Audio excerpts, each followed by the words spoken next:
Hey everyone, welcome to another episode of Founders Table.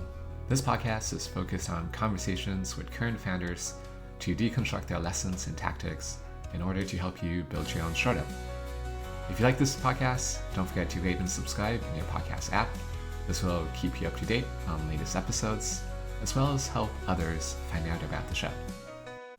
My guest today is Cory O'Daniel, CEO and co-founder of Massdriver, a cloud platform and visual development environment.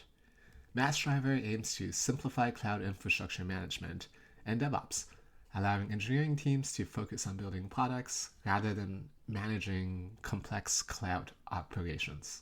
Prior to Massdriver, Cory spent over a decade working on backend, cloud, and platform. Massdriver started out as an internal tool he built to help automate much of that work. In today's episode, we talk about where to find the best tacos in LA, why DevOps is bullshit, and creating a platform for both engineers and operation teams using a diagram interface backed by infrastructure as code. Now, without any further ado, I give you Cory. Cory, welcome to Founders Table. Excited to have you on. Yeah, thanks for having me. I really appreciate it. Before we dive into the startup stuff, I read on one of your profiles that you are a taco snob, or that you claim to be a taco snob. And so I want to ask you, what is the best taco and what makes a taco great? Dude, I kid you not, I lost you at the exact same point in the question and got you back at the exact same point last time. Like literally, oh man. I read and then taco. Yeah. Yeah. I wonder. Yeah, we can also switch to Zoom if we want, because usually I just do the audio if this doesn't work out. Oh, you don't do the audio? I can turn off my video if you want. Although I'm curious if it's just when you hit record, if like it's prepping to start streaming stuff and like that's what it is, because now everything's crystal clear. Yeah, it might be. Do you want to just like try it from this recording and go from the top? Yeah, let's do that.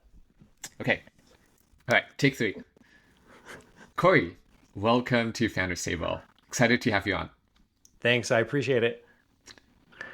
Now, my first question to you is not going to be about your startup, but about something I got on your profile. You mentioned you were a taco snob, and I want to ask you, what is the best taco, and what makes a taco great?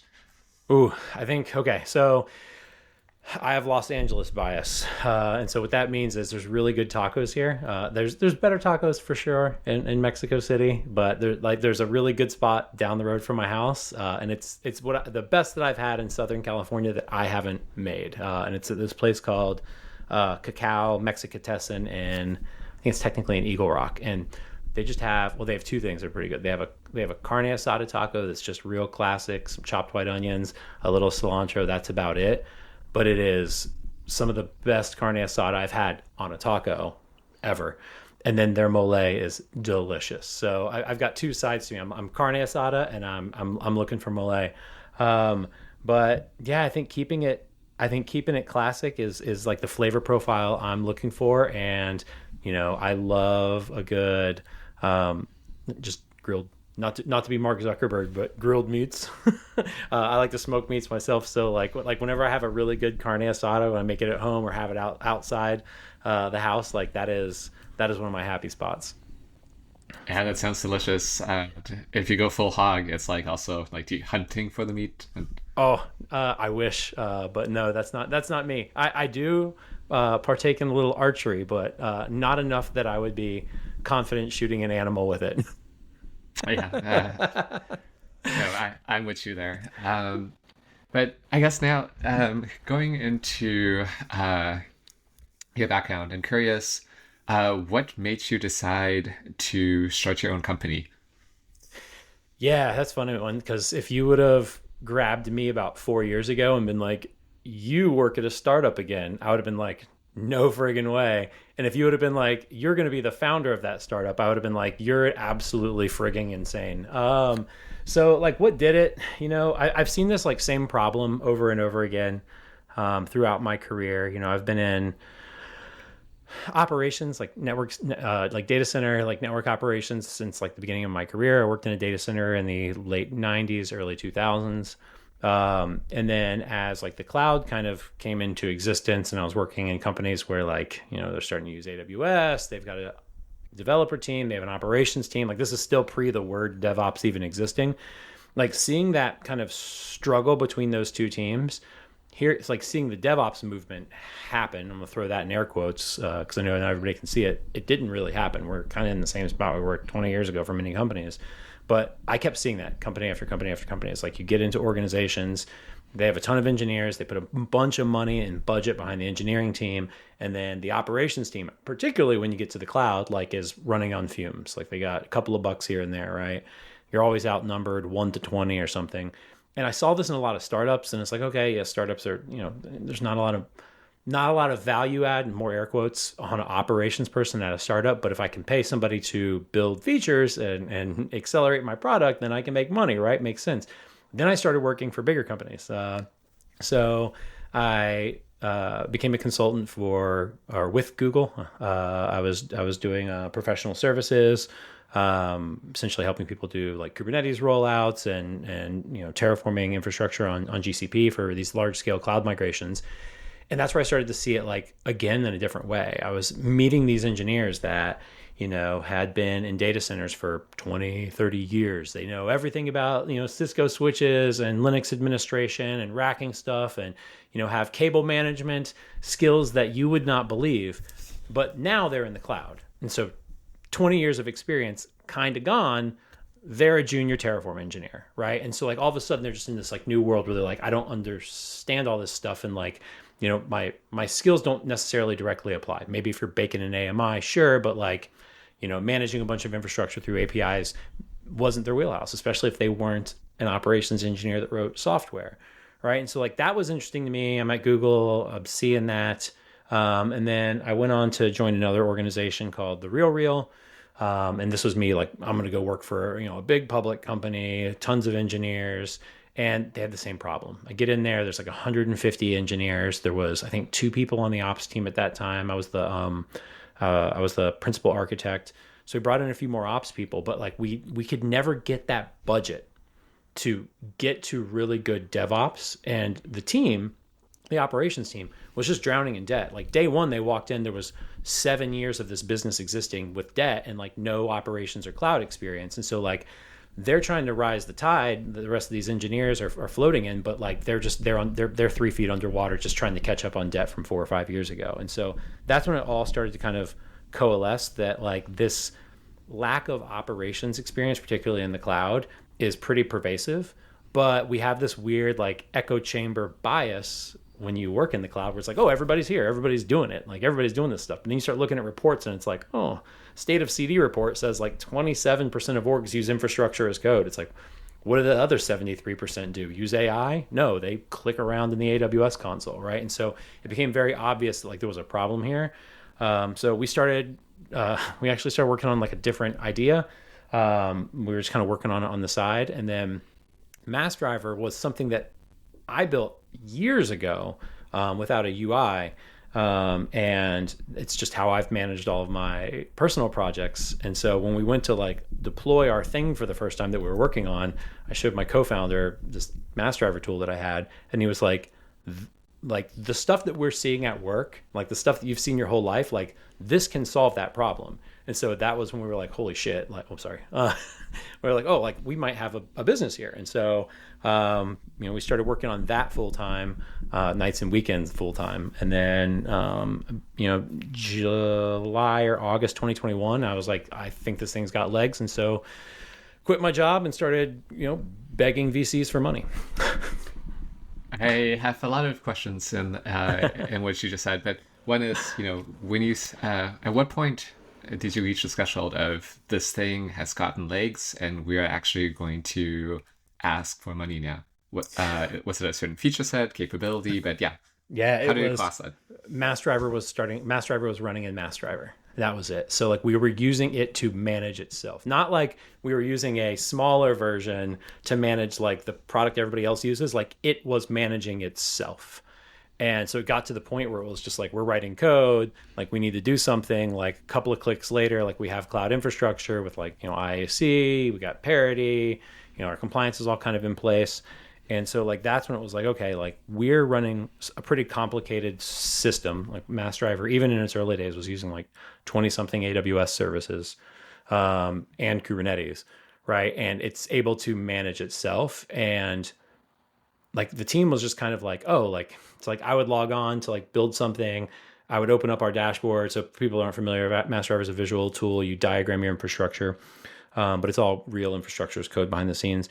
And so it's like I'd log in and I'd see somebody else had been working. And I'm like, I have a picture of the cloud infrastructure that they built. And I know it's the source of truth. And it was like, holy cow, like that's never existed before. We draw stuff on a whiteboard, we write some IAC, and then we go to Lucidchart and we try to draw it again, right? Like we draw stuff all the time.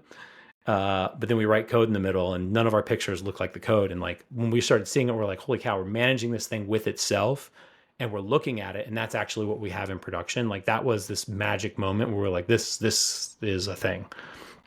Yeah, it sounds like it's kind of like the moment when you get a compiler to be able to bootstrap itself. That's yeah, right. And you just touched upon it a little bit, but for listeners who are not familiar with what Massdriver is, how would you describe your company? Yeah, so I think on the surface, the easiest way to describe it, if you're an engineer, is it's a visual environment for designing cloud infrastructure. Now, for operations people, what is it? It's a taco. It's a Terraform automation collaboration software, but it's visual.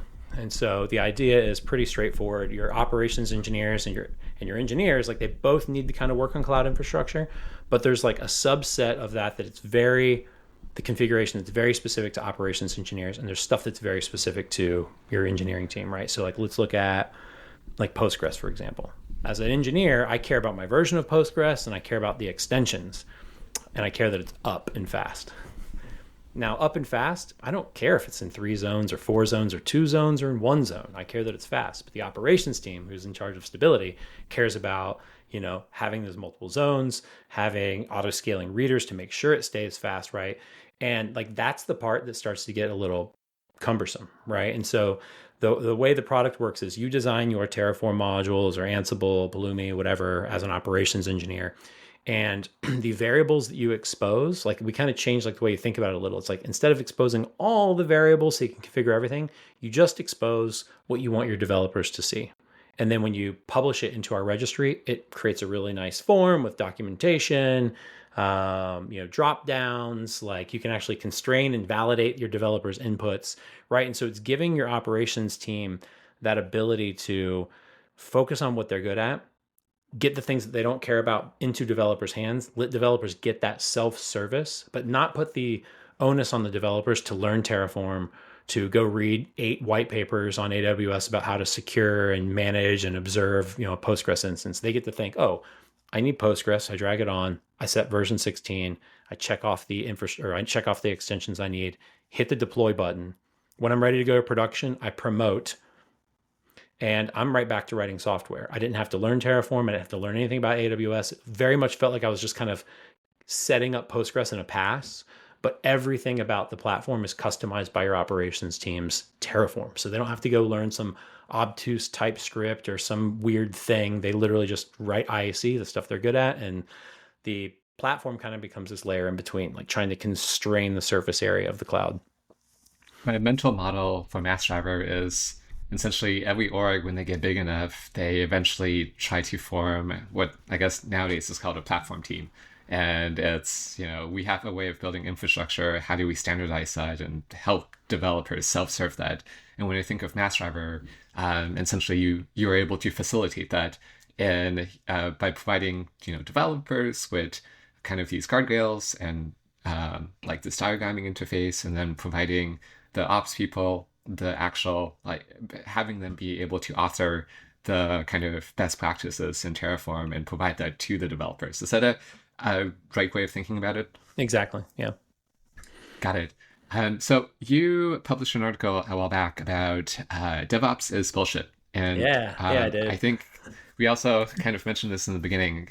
For people who haven't read it, can you kind of summarize kind of the main points of that? And do you think that is still true today? Yeah, I think it's true. But There's a follow-up article too called "The Elephant in the Cloud." So it's kind of a part one and part two. The part one is very much it's my personality. So it is me and all of my meanness.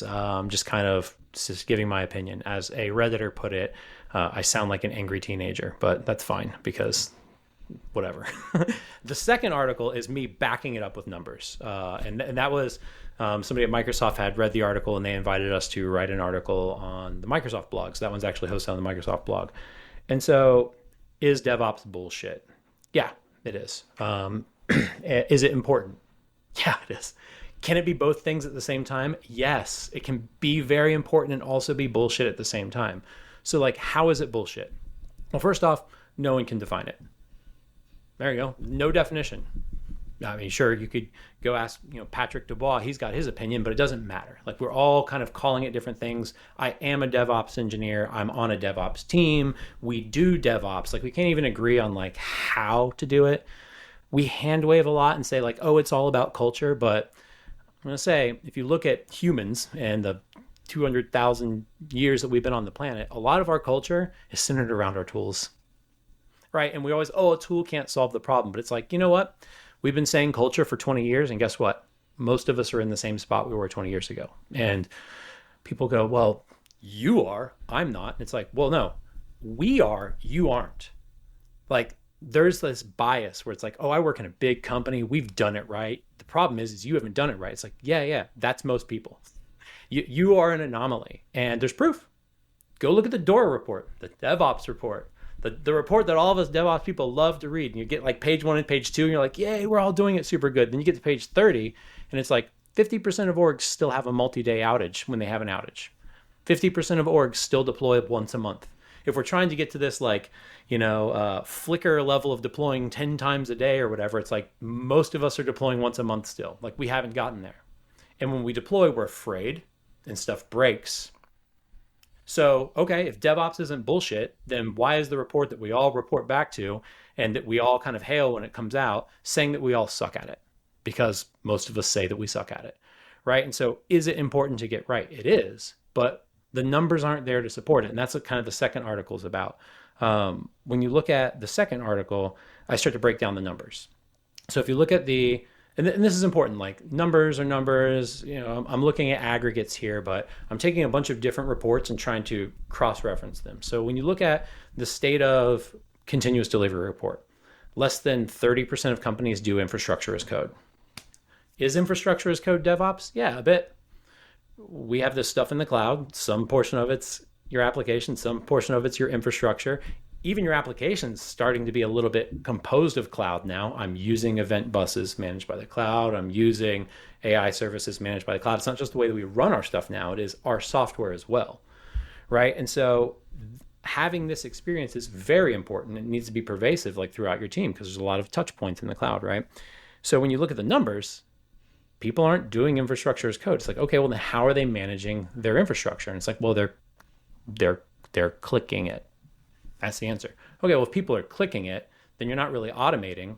So I'd question whether or not you consider that DevOps. Now, if you have a person that clicks it for you and that's your automation is I have a meat gate, cool, but like you're not really doing DevOps. You're throwing a Jira ticket over the wall and somebody's doing your work for you, right? Now, when we look at the rest of the numbers, when you start looking at Stack Overflow, what starts to happen is something really interesting. The number of people relative to the number of developers on the planet, there's 27 million of us. There's more of us than there are people in Australia. Scary country to think about, all developers. But when you look at the Stack Overflow report, every year for the past 5 years, the percent of people that have operations and administrative experience is going down. Now, is that people retiring, dying, moving to other planets? Possibly. But what's really happening is we're making developers faster than we've ever made them. They're just coming out of boot camps left and right, and they're good at their jobs, right? They're what startups need. I need somebody that knows React. I need somebody that knows Rails. I need them to build some shit right now so I can make some money. Those people are not learning cloud operations. And even if you learn Terraform and you read some AWS stuff, like you don't know operations until you've been in production. Right. And that's something we don't teach production at school. Like you need scale to get there. Right. And so we're not doing the things necessary to get more operations experience into people's hands so they can do the job well, so they can start to move up that DevOps maturity model. And like, that's why it's bullshit. We've sat here for 20 years saying it's a cultural problem, it's a cultural problem, it's a cultural problem. But there might be a little bit of a cultural problem, and that's that we don't take it as an industry serious enough, DevOps. It's not a cultural problem in your organization. It's a bit larger than that. And then beyond that, we don't take into account the fact that tools can actually smooth out some of the cultural problems. And I think those are the two things that we need to be doing, is figuring out how do we get more operations experience into the brains of people writing software earlier, and how do we get them to start using the tools earlier? Like this, and this tools thing is real, right? So like, you look at a startup, and I can go into AWS and I can click Postgres really quick and I'm done. Okay. If you were using Terraform, a tool, that would now be automatable, it would be auditable, and it would be reproducible. The tool is important. And you could say, oh, well, it's the culture. Like the specific tool doesn't matter. It's like, no, but the class of tool does. And many companies can't get that culture because they're not using the tools. And so you can have the culture all you want, but if you aren't doing the motions and using the tools to act the part of DevOps, you're never going to get it, no matter how culture you are. So that's why it's bullshit. Do I hope that it gets better? Yes. Do I think it is? No. And I think the other thing that we really did that we kind of screwed the pooch on is we didn't market it well as engineers. And management failed almost all of us, right? Like that's where you really see DevOps fail, is management. They don't understand it. They don't understand where it starts, where it ends. They don't know how to budget for it. The whole cloud is rolled up under the DevOps team, right? It's like, no, the DevOps team needs its own budget. The cloud should be dispersed across everybody, right? Like those are the problems, and we're not solving those. And so my point in DevOps is bullshit is we have this opportunity again with platform engineering. And I think platform engineering solves two really important problems for us. The idea of automating our automations earlier, thinking about that product, that work, that platform as a product is important. Everybody has a platform. If you're sitting in a company right now and you don't do DevOps and everything's chaotic and everything sucks, you actually still have a platform. You just haven't done it consciously. It's not stable. But you have a way of deploying stuff, and it might involve a lot of meat. It might be a lot of automation. Like doing that earlier and getting tools that can help people do it earlier, I think is one of the key parts. Now you have that base level maturity. And I think the other thing is marketing it. And that sounds so stupid, but like this is what we've failed at as operations engineers. Our soft skills aren't great. We need to be surveying people in our organizations, understanding their needs, and doing a good job of marketing the work that we're trying to do to get buy-in from the rest of the org. That's how you get budget. And we did not do that well with DevOps, and we have that opportunity again with a different phrase, platform engineering. What's the difference between platform engineering and DevOps? They're pretty close. I'd say platform engineering is the pinnacle of DevOps, right? But we can start there if we're using tools that are accessible to people and can give them that leg up. So sorry, that was my rant. And I'm sticking to it. I love it. I know, I love it. And I think I agree with everything you said. What I hear is, it's not that DevOps itself is bullshit, but just that the practice of DevOps in almost all organizations is not even close to what it actually means. I'll throw out another one here that I'm sure people will be really mad about. World peace is also bullshit. You can want it. It would be great if we had it, but it's never going to happen. It's never going to happen. And that might be doomy and naysayer, but I don't know. We've been at this Earth thing for a long time, and we've always kind of hated each other. You can have both things be true at the same time. It's not going to happen. We really wish it would, and that's kind of, I feel like, where we are with DevOps. Yeah, that's going to be the title for our show. World peace is bullshit. Oh God. Oh, I'll have to hop on r/politics to see who thinks I'm an idiot teenager. It's okay. No news is bad news, or no publicity is bad publicity. On the DevOps fund, I guess it's I 100% agree. I think it is a marketing problem. I remember when I first started off as an engineer, convincing my manager that we should focus on tech debt and operational load, and phrasing it as, "Hey, we're taking 2 extra weeks per feature because we need to support this. And if we invested 1 week, then things would be better." And I think that's certainly the problems of kind of marketing DevOps and just operations in general. There's clear value in delivering a feature. There is not clear value in protecting against something that might happen in the future, or hypothetical benefits of having automation. So if something goes wrong, you can recover. I guess being in this business of kind of selling better DevOps or DevOps that is not bullshit, what have you learned or what has been effective at, marketing Massdriver or marketing DevOps to companies and organizations? It's funny, I actually wrote a tirade about this on our DevOps this morning because there was a founder who was, starting something like similar-ish in words to Massdriver. And I didn't do the tirade to like dissuade competition. I don't care about competition. I know whose lunch I'm trying to eat, and it's not most of the people in our space. But what's really, what I've kind of learned about like selling DevOps is, first off, we're hard to sell to. DevOps, operations, platform, SRE, it's a very hard group to sell to. And at the enterprise level, the entry to those teams, like the buyer pattern is usually they look for the open source version, they use it, and then they get to a point where it's like, we don't want to deal with this thing anymore. Let's just pay the company 60, 100 grand, or, if they conned us 250 grand for it. The free tier doesn't really work with larger organizations, right? And like, oh, what about smaller organizations? Like, well, most of them don't have DevOps folk. Maybe they have one, right? But that person's also drowning, and they're trying to figure like, do I want to go blow not 30% of my salary and maybe my raise for next year, or maybe another teammate on a tool? No way. Like, that's crazy. It's crazy talk, right? It's like, oh man, this thing costs 60 grand. It can save me a bunch of time. Well, it's 1/3 of another person who could also save me a bunch of time. And I can trust that I can hire a good person. I can't trust that the service is going to be good, right? So like selling something big and enterprisey price wise to a startup is hard. So you're selling them seats, right? But this is a lot of effort to sell in this space, and like selling seats, like there's not a great margin on that, right? So you have to kind of look upstream.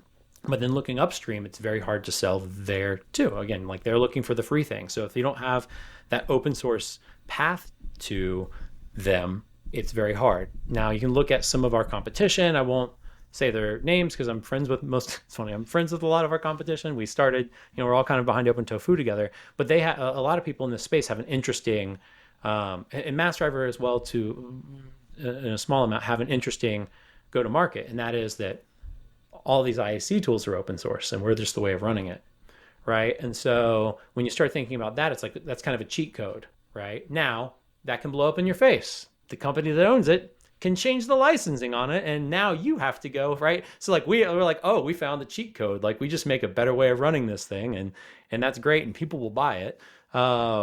And then now you have to manage your own open source project, which is fine.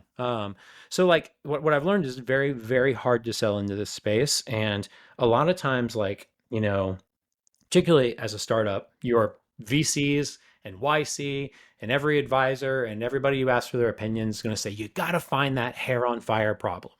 And I'm going to say something else that people aren't going to agree with.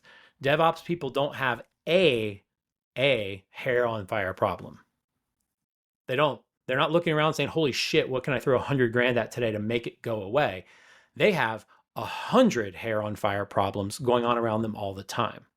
Right. And so like to be able to come in and be like, we've got this one thing that's going to solve all of your pain. Like it's not going to happen. Like there's not a painkiller that's really great for them there. And so you got to listen to like what they're struggling with. And like, this is kind of tied into, the minor pivot that we're doing right now. Like what people are struggling with is debt. Everyone has debt. Not just the economy. Thanks, Joe Biden, but like software teams too, right? Like you have tons of debt laying around, and those debt can be fixed by different tools. What people generally find debt being fixed by is people's hands, though, right? And so, our pivot that we're going through now is using our platform to deliver DevOps as a service, and that's what we're seeing kind of hit. And so for us, there's economies of scale of using Massdriver to deliver all this work. What might take, a DevOps engineer on your team a week or 2 weeks to do, we can pull off in like 2 days. And so we're able to undercut extremely cheap labor while also selling our platform and covering our margins. And to us, it's always just a bet. Like, can we do this faster than a cheap set of consulting hands, and give it to them in a way that's well documented, visually understandable, that is now a custom platform for them. Now they have a platform that they can run on. And that's what we're seeing as being successful.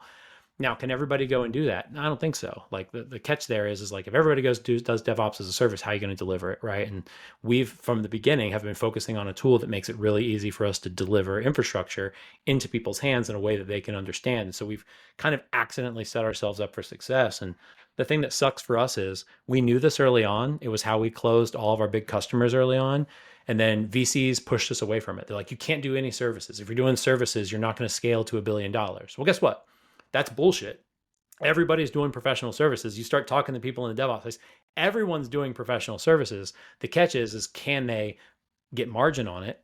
And can they weave it into their product? We have, right? It's very different. Like I have a services arm and I have a product arm. Ours is one and the same.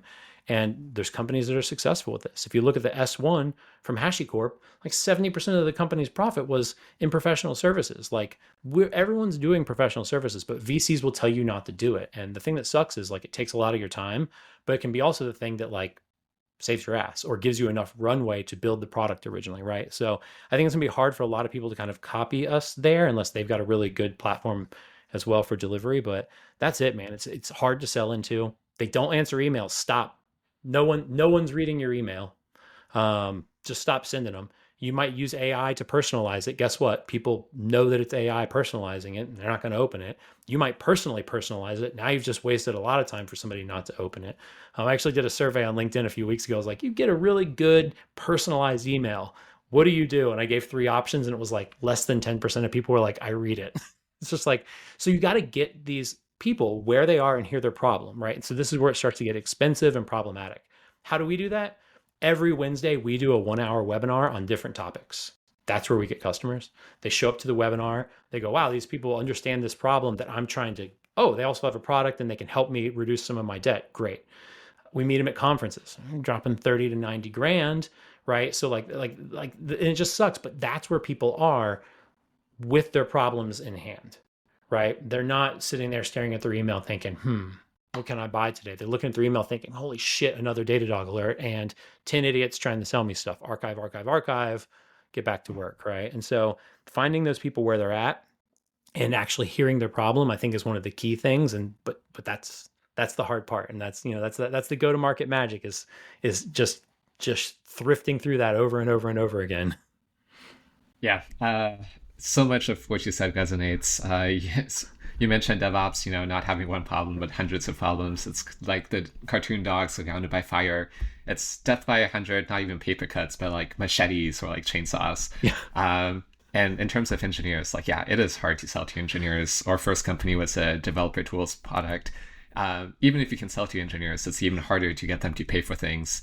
The best way of doing it, I find consistently, is giving value up front. So that's either blog posts, conferences, talks, webinars. And it's a kind of like a long road. And that value, but that's the key, right? Is like showing your, like tipping your hand on like the value you can add and the expertise. I think that is like one of the key things people are looking for now. Like everything is going to be so diluted going forward. Email's diluted, LinkedIn, like messaging people on LinkedIn. Like LinkedIn used to be a great place for us to make sales. And now there's so many messages that are bullshit. Like you can't break through the noise, right? Blog posts are the same. Like people aren't going to your blog anymore. They're getting it regurgitated through ChatGPT. So like, is there a ton of value in building a new blog? Like maybe if you've got a blog that's been, popular for years, you probably want to keep writing on it, but like people are discovering content in different ways. Google's summarizing it, right? I don't have to go to your site. I never learn about you. I never see the rest of it. I never get the value that you're going to be able to add. And I think that what you said there is just really key. Like give them that value and show that you have expertise. Finding how you can do that's the hard part. I find it interesting your company direction where you started off with a platform and it sounded like you did some post-serve like in the beginning, but it was still trying to sell the platform. And now you're moving more to the professional service side of things. There are also examples like the founders of DBT, where they started off building a tool in-house doing professional services and then realizing that that in-house tool could be just sold as is. I guess your kind of thoughts of at what point did it become evident to you that you needed to go into kind of this professional services route versus continue to push on purely the platform route? Every single customer that passed on us told us. But this is the thing that sucks, right? Like I don't know if VCs listen to this or if it's just founders, but like one thing that I've learned when you're getting advice is like, advice is like assholes. Everybody's got it, right? Or opinion, right? Like there's a ton of advice, and like the advice I'm giving right now might suck. Like take everything with a grain of salt. But what I would say is hone in on getting your advice. Like if you're getting advice from 20 people, now not only are you trying to figure out like whose advice is good, you're trying to arbitrate a bunch of advice. And like that is just so hard to do, right? And so like just getting the sorry, I lost my train of thought there. Hold on, let's go back to that question. Sorry, I just had a pop-up come up. Somebody just canceled something. I was like, son of a bitch, it was a sales call. Oh, we're talking about professional services. Oh, how yeah, okay. The transition, yeah. Yeah, so sorry, you can keep that in. That's me. So as far as like why we kind of started moving towards professional services, we knew that customers wanted it. They kept asking it for us, but every VC was like, when we first started, was like, you guys, it looks like you're doing professional services. You got to stop. And so we were like, oh, that is a very bad thing to do. But then we'd have customers come on. They're like, we want to use your platform, but where the platform starts and where we are is miles apart. And as a founder, your ears might have just perked up and been like, ooh, there's a problem there. And it's like, yeah, it's professional services. You're going to try to automate some shit in between. It's not going to work. I have proof. The gap is they don't have DevOps experience. They don't have infrastructure as code experience. Many of them don't have cloud experience. They don't have that production experience, right? If you go make a Terraform generation tool, that's not going to fill that gap. It's going to give them crappy Terraform that they still don't understand the cloud. Like the gap is they're lacking that knowledge. They have a very small budget. They're looking at the 10 people that applied for their DevOps role, and they're trying to think, do we have enough experience to hire one of these people? And is it going to be the right person? And is that person going to be able to learn the 30 services that we're using? Like that's their challenge. And you can't automate that away. Like that is too hard for those organizations. Actually, sorry, I'll take that back. You can automate it away. You can tell them to go run on Heroku. That's how you automate it away. You just go into a path that just serves the type of application you're running. And you know what? For many people, that is an absolutely fantastic thing to do. Likely your business fails at some point in time. All startups, have the risk of failing. Like why go and try to build something really hard when you can build on, something easy? But you get to the point where like you need it for whatever reason. You're running on serverless, or you need, Redshift or Athena, or like you get to the point where you have this bigger need, right? And some startups are getting there earlier. And so what was happening is VCs were saying, you can't do any service stuff, can't do any service stuff. Meanwhile, customers are saying, if you did this little bit of work, we would happily use your platform. And we're like, can't do it. Can't do it. They'd offer us money and be like, can't take it. Right. And it was just like, we're like, this is killing us. Like the number one thing people pass on is they absolutely lack maturity in DevOps. They're literally at the 0 level. And so where it finally hit was this year at KubeCon Paris. I'm at KubeCon. This isn't startup land. This is KubeCon. These are operations engineers. Like we were thinking, well, we're going to go to KubeCon and we're absolutely going to clean up. And we go to KubeCon and we meet a ton of people that are platform engineers. And we're like, what do you do? And they're like, well, I'm just kind of an operations engineer. They just changed my title. And it's like, oh, shit. Okay. That sucks. Cause that's happening. That's happening everywhere. And then I was talking to this guy. He was just kind of just gloating about how much he liked the platform. And I'm like, okay, this is a sale for sure. I'm going to take this guy off to the side, like get a meeting booked with him.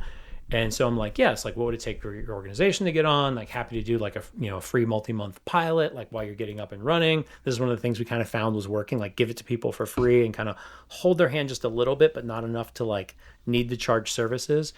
And he said this phrase that I know, but I just hadn't thought about in 3 years for some reason. He's like, we're not at the level of the DevOps maturity model to even start using a tool like this. And I was like, oh my God, I forgot about the DevOps maturity model, right? And so then we went out, we did a huge ass survey of companies. We got a ton of companies that are in our email list. And so we surveyed, a few thousand companies, asking them a bunch of questions about like how they're managing stuff today. And we kind of bucketed that out into the DevOps maturity model. And pretty much everybody that had ever come across Massdriver sat in like the 2 lowest bands of the DevOps maturity model. Like they just weren't there. And like that was the moment where we're like, the people that are seeing our product and seeing our ads and seeing our I can't, I can't, I want it, but like I can't have it, right? It's like a 15-year-old that just lost their job washing dishes walking into a Maserati dealership. Like, I would love that Maserati. The guy's like, let's sell this kid a Maserati. Then you're like, oh wait, you have a learner's permit and no money. Like, that's a problem, right? And like, that was the world that we were in. And so we pinged a few people and we're like, hey, if we helped you close this gap and got you to a place where you just had a platform, would you pay for that? And people were like, yes. That we would. Startups, yes. Mid-sized companies, yes. Fortune 500 companies, yes. Like, everybody was just like, yeah, like that. We want to get to a place of automation. We can't get there. And so then we turned around to our VCs and we were like, hey, like, this is what we're hearing. And you know what was funny? Can I say the F word? Go for it. This is going to be an explicit show regardless of what. Sorry. Every flabbergasting VC that had told us to stay away from services, when they saw the data, they were like, you guys should absolutely do that. And I was just like, oh, 2 years of telling us not to. And then all of a sudden we're like, people will actually pay for this and then pay for the platform on top of it. And now everybody's like, hey, do that. And it's just like, okay, so you were giving me advice and like you weren't like 100% bought in on it. And like, this is one of those things I didn't know that I could like push back on. Like, I've never been like the CEO before. I've been like a co-founder of a startup, in the CTO role or whatever, like early engineer, but I was never like the CEO working with the VCs. I'm like, oh, you can just like push back on them. And so we did. And now it's like, okay, like this is it. And the cool thing is like our product doesn't change. All the work that we've done like wasn't for naught. And we've just started saying like, okay, like we attach essentially a statement of work to the beginning of our engagements. And so we say like, what are your biggest problems right now? Like, what is your biggest debt? Like, what are you suffering through?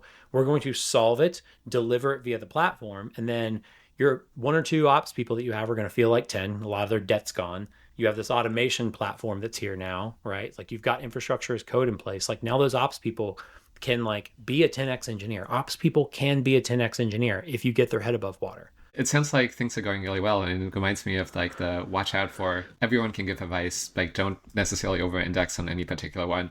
But one thing I have found to consistently pay more attention to is the YC advice of talk to your customers, right? Like, it sounded like all your customers were giving you this consistent feedback. One thing I'm curious about is, now that you're more, you're doing the services side, how are you scaling that? Yeah, so I mean, this is one of the things that's nice is we use Massdriver to do all of our delivery. And so like, somebody comes in, like a lot of startups will come in and they've got fairly similar infrastructure. We've already built like tons of infrastructure as code modules that pass all compliance, right? And so somebody comes in and they're like, hey, we currently are on, Heroku. We need to move to AWS finally. Like, we've reached scale. Heroku's starting to get expensive. Like, we don't have an operations engineer though. Like, we've never done any of this stuff. How do we do this? And so we automate everything. We're not one of those companies where we're like, do it once, and if you do it a second time, automate it. It's like, no, automate it. You're going to have to do it again. Like we have so many internal tools for just different stuff. And so we're automating a lot. And so, somebody comes in and what we'll effectively do is we clone our Git repos that have the cloud services that they need into their environment. So now they have their own Terraform modules, which is great. You want your own Terraform modules. You don't want them from the Terraform registry. I've got whole tirades on that you can listen to online.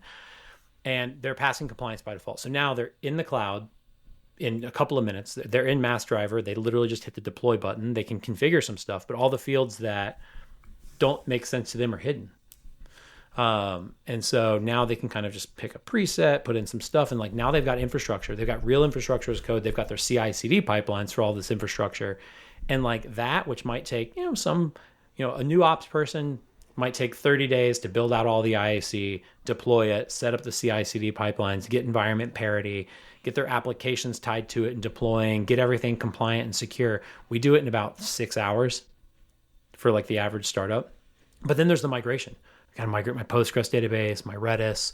I've got build packs over here that I've got to move over here, right? And so we've just built automation for all that stuff. So it's like, okay, we have a DMS module. We drop it on your canvas, we connect it to your database, and then we connect it to luckily the public IP address of your Postgres server on Heroku, and like now we're streaming all your data over, right? And so like all this stuff we've done so many times, and we're automating it and fine tuning it and getting better and better. And so we're just getting to the point where it's like we can take a statement of work that might be 3 or 4 weeks for an average consulting agency, and we can do it in less than a week. Data migration, applications, and Docker, all their infrastructure as code, security and compliance just done. And it's because we have the power of the platform. And then at the end, they have this platform. They're not like staring at 200. I mean, they have GitHub repos of all this code, but they're not staring at like a bunch of repos and trying to figure out like, how are all these Terraform modules connected? Where's the config? They have this visual tool that's actually grabbing the modules and deploying and storing the state for them, right? And so that's how we've been able to do it, is literally just automate everything. Like, you think you're going to do it once, but we know in cloud operations, like we do all these things more than once. So we lean on a lot of Golang.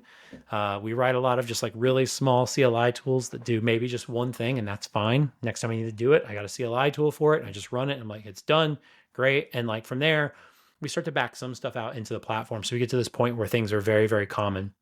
And so then we'll essentially make a platform feature for it. And so we've kind of done this with like monitoring. People are like, hey, I want monitoring. Like, I don't want to log into the AWS and give everybody AWS. I don't want to start paying for Datadog. And so like we were building in like Grafana dashboards and stuff like that for them. And then we're finally like, why don't we, everybody wants this stuff. They have to run the compute for it, which sucks for them. Like, why don't we just build like a metrics and alerting product inside Massdriver? So then we'll kind of like back that out into a feature. And what's cool is now everybody's like, oh, like, okay, now we got 15, 20 engineers. We still haven't hired an ops person. And we've kicked that can down the road. We can actually wait another year. And now what we're starting to see is these companies that have been on the platform for a while. And this is something that's pretty interesting. Like, we're talking about this pivot, but at the same time, and I'm happy to kind of get into the dynamics here, we've never lost a customer. Like, once somebody's gotten on the platform, they've never left. And it's not that we have lock-in. We actually have anti-lock-in as a feature. No one's ever used it. They're content with the fact that they don't have to deal with all this stuff. They don't want to deal with it, right? And so that's kind of like how we do that delivery. It's just like everything is automated. You're going to see it again. Automate, like solve the problem, automate it, and be ready for it next time. Use the platform to deliver as much as possible. And then kind of when we get to a point where we see like this has happened a lot, then we just kind of build it into the platform. And now it's nice. Like, now all of our customers have access to the same functionality that we do, right? And so that's kind of it. But like that took a lot of investment. Like, we've been working on this thing for 3 years to make it where we can deliver stuff fast. And before that, it had been sitting in a Git repo for 16 years that I just kind of been like slowly tweaking on it, right? So, but that's it. And then finding the right customers, right? So finding the right problems, because everybody has a bucket of debt. And sometimes people show up with, statements of work where their goals aren't necessarily aligned with the goals of operations, right? So if you're like, oh, I need to do a cloud migration, that's actually very easy for us to do. I can move you from AWS to GCP or GCP to AWS in a matter of days. I can move your data, and I'm limited by the network, and that's about it, right? Like, I can do all that stuff pretty fast. But when somebody comes in and they're like, our cloud infrastructure is a mess and our app is slow, and we're like, okay, great. Like, what is your goal here? And they're like, we want our app to not be slow. And it's like, okay, well, what do you got for metrics? And they're like, we actually don't do any observability or monitoring. It's like, okay, well, you've just told me that there's no like clear goals that I can hit today, right? And so it's picking the right customers, right? And so picking the customers that we know that we can give them value faster than anybody else, and then make them happy with the platform, and not trying to literally sell everybody. So like, we get into like statement of work calls with people where we're like, I'm 30% of the way through the call, and I'm like, this isn't going to work for us. And like, now we're to the point where we're like telling people no. Like, we've never been in a place where we could turn away a customer. And like, now we're getting to that place where we can be like, oh, that's not the right customer for us, and we're not the right solution for them. Like, they need to go do some hardcore monitoring or observability work to like understand what their problem is. And if they wanted to pay us for that, we do that. But I'm not just going to make your app not slow. So I think that's kind of the mix there, is like doing that automation and then finding the right customers. Yeah, absolutely. I think one thing that common mistake startups fall into is just not qualifying customers. It's so tempting because in the beginning you just want to serve everyone. But then it's kind of the tail wagging the dog. It drags you in all these directions that doesn't really set you up for success. And DevOps, I mean, you're talking about something that's near and dear to my heart. We could talk for this about hours. But we are getting close to the end of the show, and I want to transition to our closing questions, which I'd like to ask all my guests. The first one is, Any advice you would give to founders that are starting off today? Yeah, I would say if you're an engineering founder, like automate early, right? Understand what you don't know, go with something simple and automate. One of the things when you're looking at the cloud that gets a little hard is like we typically look at a cloud like we just opened a puzzle and we're like, oh, it's got 5,000 pieces. How do they all fit together? AWS isn't selling you 5,000 services. They're trying to be capable. They're trying to make sure they can sell something to everyone, right? So find what you need, and that might not be the cloud. It might be a PaaS, right? Like as an engineering founder, your job is to figure out how to make that thing make money, right? Not how to have fun in technology, not how to play with the coolest new tools. Be fine picking Focus. boring, simple tools. I think as like non-technical founder, it's weird. I'm a technical founder, but like this the CEO role of the founder, I'd say push back on VC advice. Make sure that that's not kind of like their default advice. A lot of them even I know one of our VCs has shortcuts for advice, and it's just like shortcuts and superhuman. Like he's just telling me, like he's like, "Oh, I got this," and I just somebody asked me this problem, I just hit Apple whatever, and it's just like, dude, like that's I know that saves you a lot of time, but that sucks so much for people on the other end because there's probably nuance to their question, right? Like if you're getting fast response from your VCs, like call them and have a conversation with them. Like don't just try to do it via email.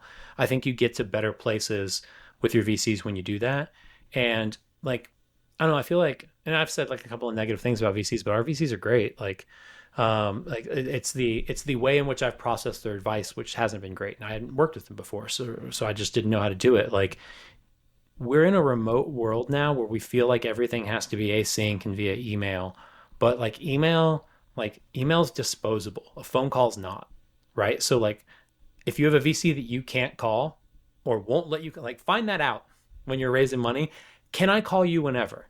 And if their answer is like, oh, some people do, like their answer needs to be an emphatic yes. And then you need to not be afraid to call them and be like, hey, I've got this thing going on in the business as a problem. Like I need to talk you through the nuance of it and like get your feedback. And if you don't know, I don't want disposable advice. Like who do you know? Like be assertive with them. Who do you know that can help me with this? Their job isn't just to give you money. That you didn't just give them some of your company for money. You gave them some of your company for money and for them to be able to do some work too. And a lot of these guys skate by just like handing you some cash and not doing anything. Like get the value out of them. There's a bunch of people that are going to offer to give you cash. If your idea is good and you've got some metrics that look good, like find the people that you're going to get like a financial benefit from and that you're going to get some sort of business benefit from. They can actually help you with go to market. Okay, every single VC says that. Introduce me to a founder that you have helped with their go to market, and I'm going to talk to them, right? And like that with your VCs, like that's going to let them know that you're more serious. Like if you're just like, oh, you help with the GD market and you'll give me $100,000, great. Like no, push back on them, like prod them a bit, like check their references. That's also going to make it look like you've got a lot more interest, right? So like you can kind of double dip the value there. Absolutely. They're there to help you succeed. And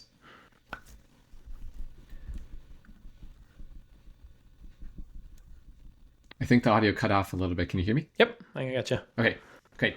Then I'm going to jump to my last question, which is the ask and offer. Do you have an ask of my audience or any offers you would like to make? And ask. Yeah. So I actually launched my own podcast a few months back. So it's the Platform Engineering Podcast. I would say that if you are a developer founder in the dev tools or cloud space and you want to come on and talk about like the problems that you're trying to solve and the customers that you're working with and just kind of talk about platform engineering and dev tools, like send me an email. Would love to have you on the show. And then an ask or an offer, like I mentioned earlier, like we do webinars every week. Just check out some of our content. We're pretty helpful people, I think. So if you have any ideas for like webinars, if you're like trying to dig into something in the cloud and you're pretty new at it and you're like, man, I'd love to just watch somebody who absolutely knows what they're doing, like do this for an hour, like send me an email and let me know. Like that's good content for us. It can help you. And I'm sure there's plenty of other people who'd love to learn from it. So always happy to kind of do webinars based off of things people are interested in. Yeah, nothing more exciting than writing a custom operator and watching all that YAML go through the screen. Ooh, I love YAML. I love YAML. That's not a joke, Well, people. It's the best programming language there is. it is the most comprehensive and widely deployed in certain fields. And it's easy to read. It's the easiest to read. Yes, in all circumstances, no doubt. Cory, this has been a lot of fun. Thank you so much for coming on the show. Yeah, I appreciate it. Sorry about the networks. It's always the network. It's always the network. Hey, just one more thing before you go. Thanks for listening to this episode of Founders Table. If you like the show, please subscribe in Apple Podcasts, Spotify, or wherever you get your podcasts. Also consider giving us a rating, as it helps others find the podcast. You can find all episodes as well as more information about the show at founderstable.co. Until next time, stay hungry.